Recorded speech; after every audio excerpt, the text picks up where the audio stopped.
Madame, monsieur, bonjour, je suis ravi de vous retrouver pour de nouvelles chroniques vigneronnes. Je vous emmène aujourd'hui à quelques kilomètres d'Épernay, dans le village de Bisseuil, et nous allons à la rencontre d'une maison qui est confidentielle, la maison du champagne Bauchet. Vous allez voir, c'est assez intéressant comme visite. Venez, je vous emmène.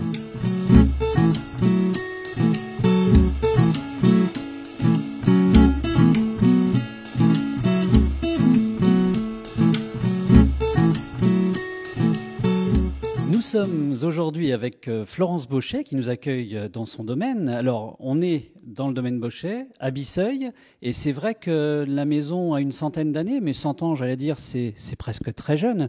Qu'auraient dit à ce moment-là Juliette et Félicien au moment de la création alors? Je pense qu'ils auraient été très heureux, très fiers du chemin parcouru.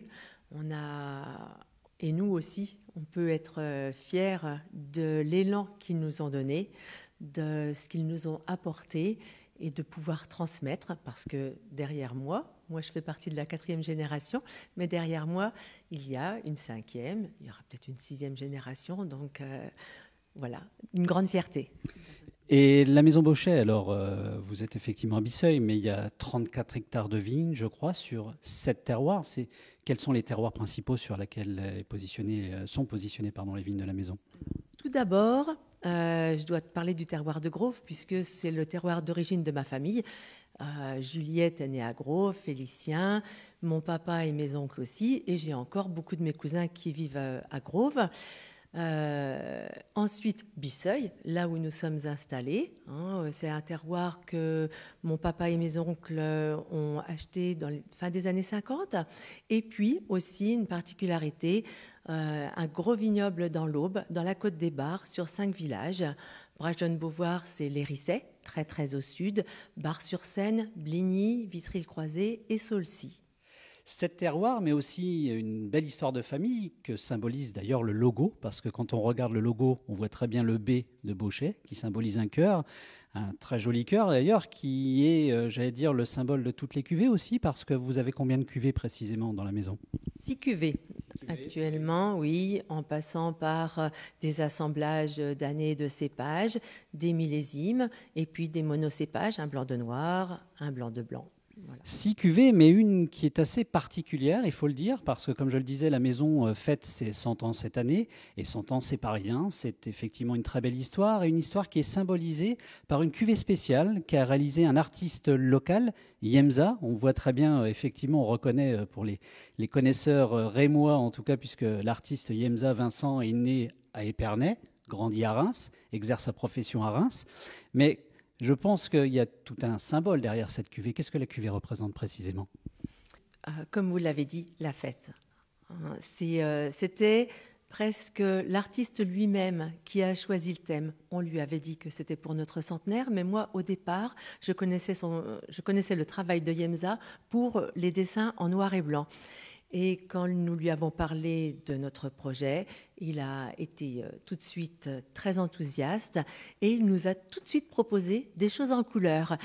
Ça a été une surprise pour moi, mais une belle surprise de voir qu'on pouvait faire ce travail avec autant de joie et puis montrer autant d'énergie. Alors, c'est une association, hein, le champagne est un vin d'assemblage, on le sait, mais cette cuvée spéciale est aussi un assemblage de compétences. Vous avez réuni, je crois, beaucoup de monde autour de cette cuvée. Oui, comme à notre habitude, nous préférons travailler avec des artisans locaux, régionaux, dès que cela est possible. Donc, vous avez, pour commencer, la coiffe qui est de chez Vipalux, qui est une société rémoise, le coffret qui vient de chez Imprimé Clair, le sleeve qui a été créé et posé par CP Création, les muselets, nous avons une collection de 6 muselets limités qui a été créé par Sparflex.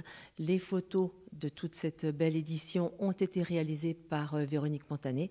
Et puis, bien entendu, ça n'aurait pas pu se faire sans l'aide de Fabrice Tabaca, qui assure tout le marketing et la communication de notre maison et qui nous assiste depuis 8 ans maintenant.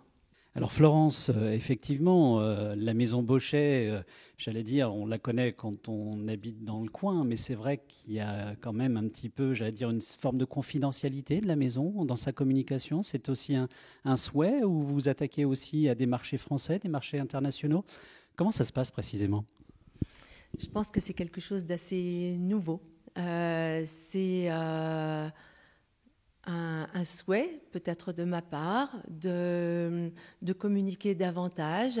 On a beau faire des belles choses, des bonnes choses, si on n'en parle pas autour de nous, qui va, qui va le savoir. Donc, quand on est fier, quand on met un cœur, quand on met son nom sur sa bouteille, il faut en être fier, il faut le dire. Et c'est quelque chose qui n'était peut-être pas fait jusqu'ici parce que ce n'était peut-être pas dans les habitudes. Nos parents étaient peut-être des gens plus discrets. Bon, voilà, je suis peut-être moins. Effectivement, la maison exporte, mais localement, vous commercialisez comment finalement le champagne? En France, nous sommes présents sur un réseau de cavistes, des professionnels principalement, et puis aussi quelques beaux hôtels, restaurants. Nous nous sommes groupés avec plusieurs vignerons pour construire un réseau qui accède à des marchés de relais et châteaux et de restaurants étoilés, donc dans toute la France, du nord au sud et de l'est à l'ouest. Alors, on pourrait presque dire I love Bochet, puisque le logo est en forme de cœur, mais je crois que vous avez aussi un souci, une réelle volonté en tout cas de développer le no-tourisme, parce qu'effectivement depuis l'UNESCO, depuis les années 2016-2017, etc., il y a effectivement énormément de touristes qui reviennent en France, et même malgré tout, du fait du confinement, on voit aussi dans la région beaucoup de nos amis belges, nos amis aussi hollandais qui sont bien présents, luxembourgeois, qui descendent nous faire un petit coucou, et c'est tant mieux. Alors, vous prévoyez quoi au niveau de la maison en termes de nos touristes? On va aller faire tout à l'heure un petit tour dans la visite de cave, en tout cas, et dans le domaine, j'allais dire. Mais vous prévoyez, vous avez j'allais dire, des horaires de visite, vous avez des rendez-vous, vous avez des séances de dégustation, je ne sais pas, toute autre animation que vous pouvez mettre en place pour accueillir nos amis, j'allais dire, français, régionaux aussi surtout, et puis nos amis étrangers? En fait, c'est, comme vous le dites, parti d'un constat avec l'UNESCO. Le no-tourisme progressait et je me suis dit qu'il fallait que ça s'organise, que ça n'était bien fait que si c'était volontaire. Et il fallait passer des partenariats, il fallait trouver des partenaires parce que Bisseuil n'est pas forcément sur la route touristique du Champagne. Se contenter de clients de passage occasionnel n'était pas suffisant pour créer une offre réelle. Et donc, nous avons construit des partenariats avec des tours opérateurs, locaux ou nationaux, avec des plateformes de no-tourisme et avec des acteurs locaux comme, je vais citer encore quelqu'un de la région, la Maison Bayet, parce que, en fait, en plus des visites et des dégustations, nous faisons une offre de repas. Donc, soit un repas froid, soit un repas chaud, pendant lesquels les personnes qui viennent visiter peuvent déguster nos champagnes. Et ça, c'est très apprécié. Alors, cette année, un petit peu moins parce que effectivement, les partenaires qui utilisent habituellement ce type d'offre sont plutôt des partenaires nationaux ou internationaux. Et c'est une clientèle plutôt américaine, brésilienne qui vient d'habitude. Et malheureusement, cette clientèle-là, cette année, est absente. Mais l'année dernière, c'était réservé toutes les semaines, un mois à l'avance, avec des repas. Donc, ça, c'est une belle réussite pour nous. On augmente notre visibilité à l'international et puis on a le plaisir d'accueillir dans de bonnes conditions. Et la dernière chose que nous avons faite cette année, c'est de réaliser un salon pour pouvoir accueillir en extérieur nos visiteurs. Donc, un petit plaisir en plus de bénéficier du soleil et puis du beau temps et pouvoir déguster une coupe en extérieur.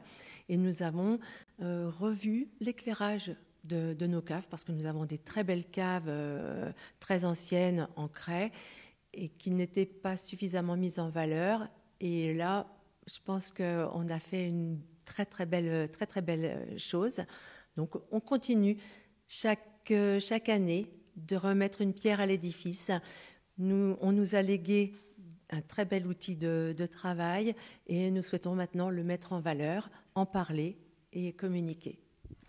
Donc vous voyez ce qu'il vous reste à faire, hein. C'est très simple. Venez en tout cas au Champagne Bauchet, c'est à Bisseuil. Vous ne serez pas déçus, vous serez merveilleusement accueillis. Le circuit de visite est très joli, la terrasse est très belle pour y prendre un verre. Et puis vous aurez aussi l'occasion de goûter certainement, d'emporter avec vous une bouteille spéciale de la cuvée, en tout cas réalisée par IEMSA. Enfin, l'habillage a été donc réalisé par IEMSA. N'hésitez pas, vous avez toutes les infos. Il y a un site internet, champagne-bauchet.fr, je crois. Vous retrouvez tout ça aussi sur les réseaux sociaux. Moi, je voulais remercier Fabrice Tabaca d'Arketing pour cette interview. À très bientôt pour de nouvelles chroniques vigneronnes.